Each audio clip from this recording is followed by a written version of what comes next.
Good afternoon student. तो कल हमने किया था T test for correlation coefficient, उसी के बेस पे एग्जांपल भी किया था। आज एक और एग्जांपल करेंगे, फिर हम टी टेस्ट के जो रिग्रेशन कोफिशिएंट के साथ क्या रिलेशनशिप है और पार्शियल कोफिशिएंट के कोरिलेशन के साथ क्या रिलेशनशिप है वो स्टडी करेंगे। ठीक है, तो पहले एग्जांपल क्या गिवन है इसमें, a coefficient of correlation of 0.2 is derived from a random sample of 625 pair। अब correlation coefficient R कितना गिवन है 0.2 और सैम्पल साइज क्या गिवन है 625। ठीक है, हमें फाइंड आउट करना है is this value of R is significant, मतलब क्या R सिग्निफिकेंट है। सेकेंड है what are the 95% and 99% confidence limit to the correlation coefficient in the population. फिर उनका 95% और 99% क्या निकालना है, कॉन्फिडेंस लिमिट निकालनी है।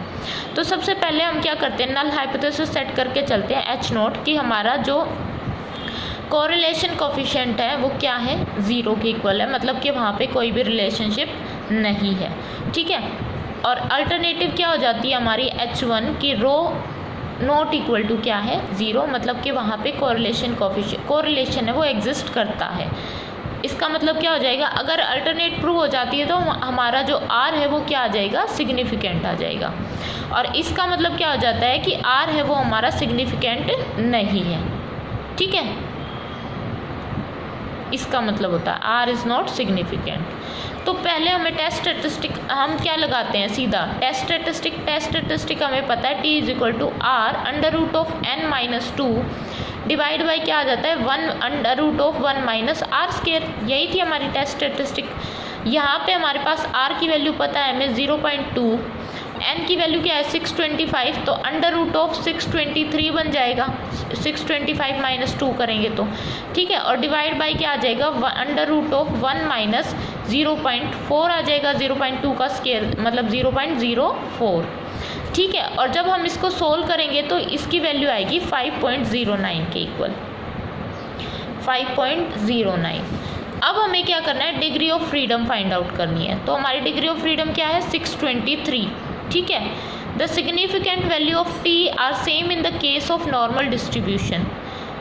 तो जब हमें क्या होता है कि जब डिग्री ऑफ फ्रीडम बहुत लार्ज हो जाती है तो हम क्या करते हैं, सिग्निफिकेंस लेवल पे हमारी वैल्यू चेक करते हैं। और वो सिग्निफिकेंस लेवल पे, क्योंकि अब देखो हमारा सैम्पल साइज़ बड़ा हो गया ना, सैम्पल साइज़ बड़ा हो जाता है, ग्रेटर दैन इक्वल टू 30 हो जाता है, तो क्या करते हैं हम नॉर्मल अप्रोक्सीमेशन लगा देते हैं, नॉर्मल डिस्ट्रीब्यूशन को अप्रोक्स कर जाता है ना वो।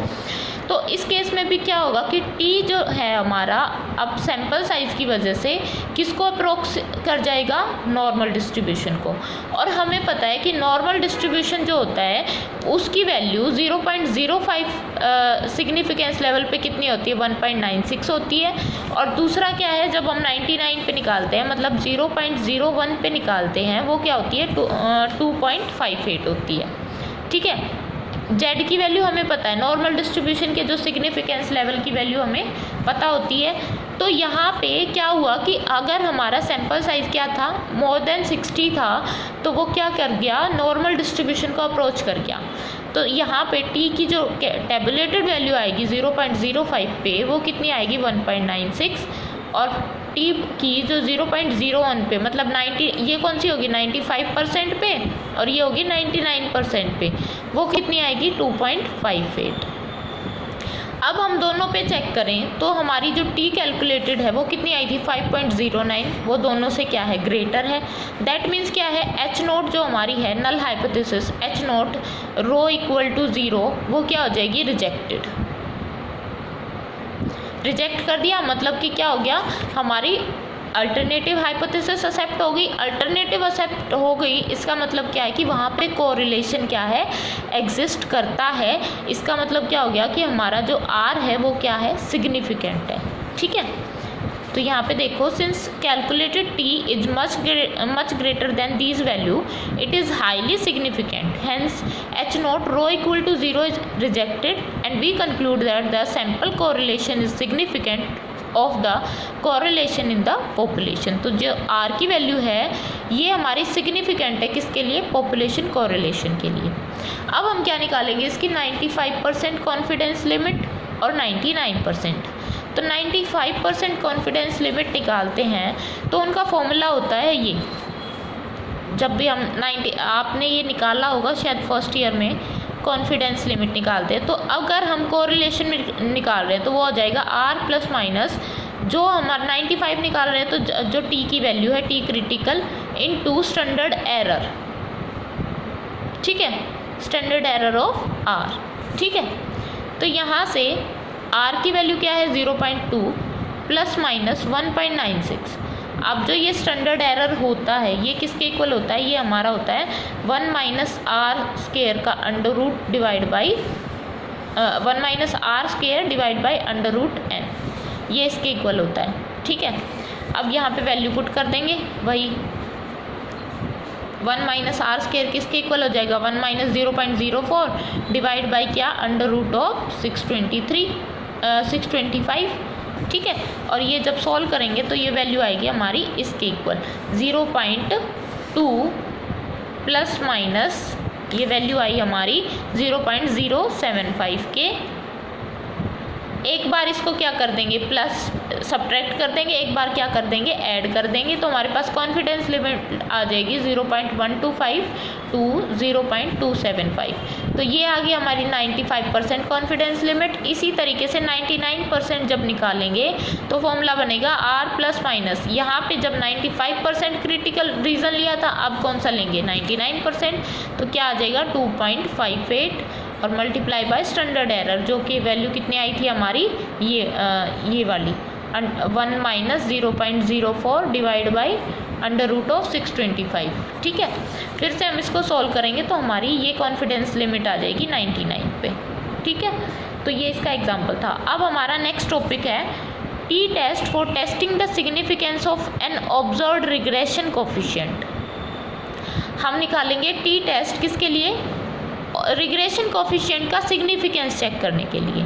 अब आपको पता है कि रिग्रेशन कोफिशिएंट क्या होता है। देखो रिग्रेशन कोफिशिएंट क्या बताता है हमें, रिग्रेशन कोफिशिएंट है वो हमें रिलेशनशिप बताता है किन के बीच में, प्रेडिक्टर वेरिएबल और रिस्पॉन्स वेरिएबल के बीच में, या फिर हम कह सकते हैं कि ये रिलेशनशिप एस्टिमेट करता है किन के बीच में, डिपेंडेंट वेरिएबल और इंडिपेंडेंट वेरिएबल के बीच में। अब यहाँ पे इसकी इक्वेशन ये होती है y equal to f x i beta plus e i. अब यहाँ पे जो y i है ये क्या है, डिपेंडेंट वेरिएबल, और x i क्या है हमारा इंडिपेंडेंट वेरिएबल, ई आई क्या है, एरर है, बीटा हमारा कोई अननोन कोफिशिएंट है, अननोन पैरामीटर है, f है वो फंक्शन है। हम इसकी इक्वेशन को ऐसे भी लिख देते हैं y i equal to x i beta plus e i. तो जब जैसे जैसे y को चेंज करते हैं तो x पे क्या फ़र्क पड़ता है, मतलब x की वैल्यू को चेंज करते हो तो y पे क्या इफेक्ट आता है। तो ये रिलेशनशिप बताता है किन के बीच में, डिपेंडेंट और इंडिपेंडेंट वेरिएबल्स के बीच में, ठीक है। तो ये रिग्रेशन कोफिशिएंट हो गया हमारा। अब हम यहाँ क्या करेंगे, टी टेस्ट से रिग्रेशन कोफिशिएंट की सिग्निफिकेंस चेक करेंगे। वो कैसे, here the problem is to test if the random sample, कोई रैंडम सैंपल है x i y i from 1 to n has been drawn from a bivariate normal population, वो हमने किसी bivariate normal population से draw किया है, in which regression coefficient of y on x is beta. तो उसमें जो रिग्रेशन कोफिशिएंट है y ऑन x पे जो रिग्रेशन कोफिशिएंट है वो क्या है, बीटा है, ठीक है।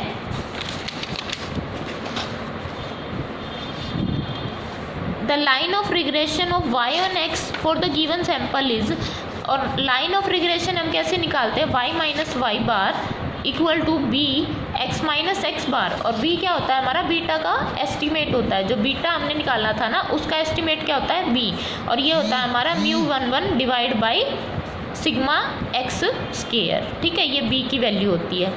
तो यहाँ पे रिग्रेशन लाइन है y minus y bar equal to b x minus x bar, आपने फर्स्ट ईयर में भी पढ़ा होगा रिग्रेशन कोफिशिएंट ये सब, ठीक है। तो यहाँ पे जो एस्टिमेटेड वैल्यू आएगी y की वो क्या आती है, y cap y i cap equal to y bar, ये वाई बार इधर चला जाएगा, और beta x i minus x bar, ये इसकी एस्टिमेटेड वैल्यू आ गई। Under the null hypothesis H not the population regression coefficient is beta. तो हम नल हाइपोथेसिस के अंदर हम क्या मान के चलते हैं कि पॉपुलेशन रिग्रेशन कोफिशिएंट हमारा क्या है, बीटा।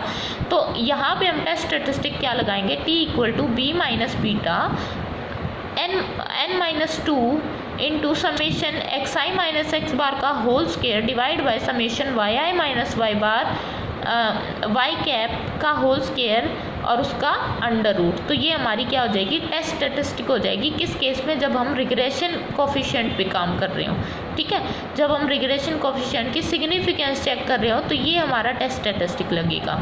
और यहाँ पे डिग्री ऑफ फ्रीडम क्या रहेगी, n-2 डिग्री ऑफ फ्रीडम, ठीक है। तो ये रिग्रेशन कोफिशिएंट के लिए हो गया। ये सिर्फ हमारे पास टॉपिक है, इनके बेस पे एग्जांपल हमारे पास नहीं है, ना क्वेश्चन है। बस हमें ये ध्यान रखना है कि रिग्रेशन कोफिशिएंट की जब बात आती है तो हमारी टेस्ट स्टैटिस्टिक क्या लगेगी, ये लगेगी, ठीक है। अब हम क्या करते हैं, सेकंड जो हमारा टॉपिक है वो है T test for testing of significance of an observed partial correlation coefficient. अब हम किस पे निकालेंगे, पार्शियल कोरिलेशन कोफिशिएंट पे। लास्ट में हमने निकाला था किस पे, कोरिलेशन कोफिशिएंट पे, मतलब आर पे। वो क्या था हमारा, टी स्टैटिस्टिक क्या थी आर पे हमारी, R into under root of N divide by under root of 1 minus R square. ये किस पे थी हमारी, कोरिलेशन कोफिशिएंट पे। अब हम किस पे निकालेंगे, पार्शियल कोरिलेशन कोफिशिएंट पे। तो हमारा पार्शियल कोरिलेशन कोफिशिएंट क्या होता है, पार्शियल जो कोरिलेशन कोफिशिएंट है वो measure the degree of association between two random variable. दो रैंडम वेरिएबल के बीच में उनकी एसोसिएशन की कितनी डिग्री है, क्या डिग्री है, उसको मेज़र करता है। वो तो कोरिलेशन भी करता है, बट पार्शियल में क्या फ़र्क है, with the affect of A set of controlling random variable remove. इसमें ये कुछ रैंडम वेरिएबल को क्या कर देता है, रिमूव कर देता है। कुछ कंट्रोलिंग रैंडम वेरिएबल है उनको रिमूव करके जो हमारे पास दो रैंडम वेरिएबल हैं उनका क्या निकालता है, एसोसिएशन निकालता है। और इसकी रेंज कहाँ से कहाँ तक होती है, +-1 तक, ठीक है। तो ये भी एज इट इज़ है वैसे तो कोरिलेशन कोफिशिएंट की तरह, बट इसमें डिफरेंस क्या है कि ये कंट्रोलिंग रैंडम वेरिएबल को क्या कर देता है, रिमूव कर देता है। तब ये दो जो वेरिएबल बचेंगे हमारे पास उनके बीच में एसोसिएशन बताता है कि उनके बीच में क्या रिलेशनशिप है। लेट R 1 2.34 K+2, ठीक है। अब ये 1 2 के बीच में बता रहा है और ये 3 4 K+2 क्या हो गया, हमारे कंफाउंडिंग वेरिएबल्स हो गए। Be the partial correlation coefficient of order K observed in the sample size n। ये हमारा पार्शियल कोरिलेशन कोफिशिएंट हो गया K ऑर्डर का, जो हमें सैंपल साइज n में क्या किया है, ऑब्जर्व किया है from a multivariate normal population. कहाँ से, मल्टीवेरिएट नॉर्मल पॉपुलेशन से। Professor R A Fisher prove that under the null hypothesis.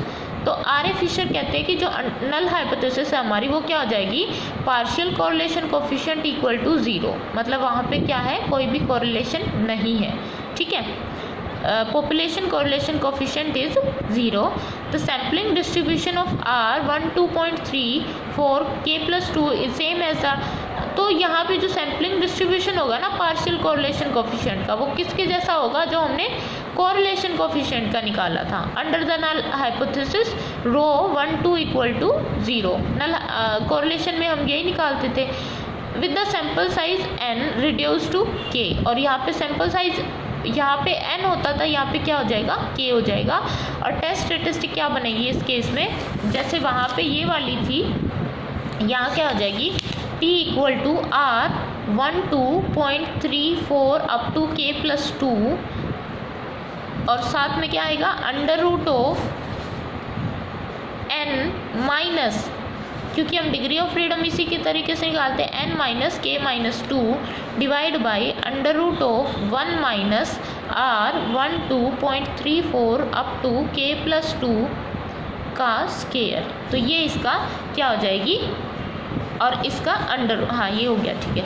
ये इसकी क्या हो जाएगी, टेस्ट स्टैटिस्टिक। और यहाँ पे डिग्री ऑफ फ्रीडम क्या बनेगी, n-k-2, और वहाँ पे डिग्री ऑफ फ्रीडम क्या बनती थी, n-2। यहाँ पे अंडर रूट ऑफ n-2 था ना, हाँ, तो वहाँ पे n-2 हमारी क्या होती थी, डिग्री ऑफ फ्रीडम होती थी। किसकी केस में, जब हम कोरिलेशन कोफिशिएंट निकालते हैं, और यहाँ पे जब निकालते हैं पार्शियल कोरिलेशन कोफिशिएंट, तो इस केस में हो जाएगी डिग्री ऑफ फ्रीडम n-k-2।